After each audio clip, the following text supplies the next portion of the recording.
conducting espionage on U.S. soil. It began when this woman was watching the Twin Towers burning from her apartment in New Jersey. She noticed 3 men on top of a van, posing for pictures with the towers burning in the background. And I could see that they were like happy. You know, they didn't look shocked to me. You know, they didn't look shocked. I thought it was very strange.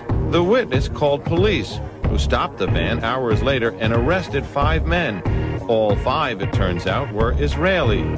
They were turned over to the FBI. Sources tell ABC News during a check of national security databases, some of the men were listed as having had connections with Israeli intelligence.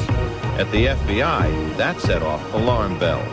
The FBI needed the answers to 3 important questions. Who were these men? What brought them to that parking lot on the morning of September 11th?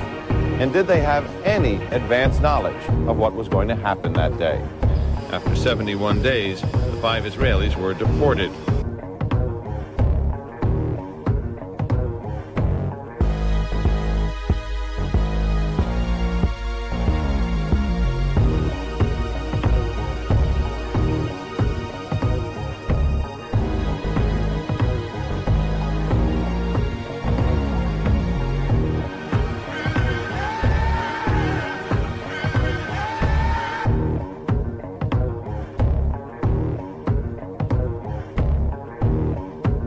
Some U.S. investigators believe that there are Israelis again very much engaged in spying in and on the U.S. who may have known things they didn't tell us before September 11th. The first part of the investigation focuses on Israelis who say they are art students from the University of Jerusalem and Bezalel Academy.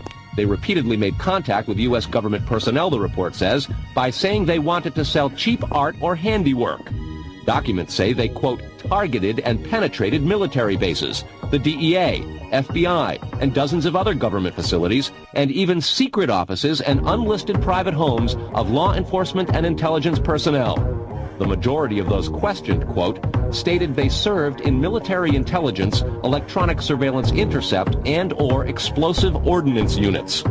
Lobby, there was no lobby. So I believe the bomb hit the lobby first, and a couple of seconds then the first plane hit. It just went ba-boom, it was like a bomb went off, and another explosion came right from it, just everything went flying. There were numerous secondary explosions taking place in that building. There were continuous explosions. No, the first explosion, and there was a second explosion in the same building. There were 2 explosions. Okay. There was another explosion that took place in one of the towers here. So obviously, according to his theory, he thinks that there were actually devices that were planted in the building. And you heard